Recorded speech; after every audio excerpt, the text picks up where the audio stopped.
యోగా అనేది సాంప్రదాయంగా ప్రాచీన భారత వ్యవస్థలో మన జీవన ప్రక్రియలో ఒక అంతర్భాగం అన్నారు మంత్రి పొన్నం ప్రభాకర్. సిద్దిపేట జిల్లా హుస్నాబాద్ ఎల్లమ్మ చెరువు వద్ద అంతర్జాతీయ యోగా దినోత్సవం సందర్భంగా ఏర్పాటు చేసిన యోగా కార్యక్రమంలో మంత్రి పాల్గొన్నారు. ప్రజలందరికీ యోగా పట్ల ప్రేరణ కలిగే విధంగా హుస్నాబాద్లో 12 సూర్య నమస్కారాలతో విగ్రహాలను ఏర్పాటు చేస్తున్నామన్నారు. అందరూ కూడా జీవితంలో తప్పనిసరిగా యోగాను ఒక భాగంగా చేసుకుని హుస్నాబాద్ ఆరోగ్య తెలంగాణ ఆరోగ్య భారత నిర్మాణంలో భాగస్వాములు కావాలని పిలుపునిచ్చారు. మనం ప్రభుత్వం తరఫున 12వ అంతర్జాతీయ యోగా దినోత్సవం చేస్తున్నా.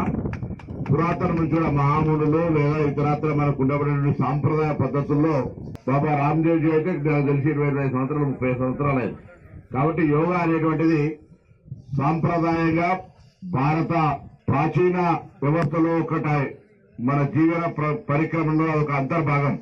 యోగా సందర్భంగా మన హుస్నాబాద్ అగ్రభాగాన ఉండాలని యోగాలో అత్యున్నతమైనటువంటి అంటే ఆ ఒక్క సూర్య నమస్కారం చేస్తే మొత్తం శరీరం అంతా కూడా మరి యోగా చేసినట్టే అనేటువంటి దాని కొరకు ముందు 6 పెడితే దాని తర్వాత 12 సూర్య నమస్కారాలు అంటే 12కి సంబంధించినటువంటి చిత్రాలను అక్కడ విగ్రహాలను అక్కడ మనం హుస్నాబాద్ లో పెట్టుకుంటామో దాని ఉద్దేశం అందరూ కూడా యోగా పట్ల ఇన్స్పైర్ కావాలనేది.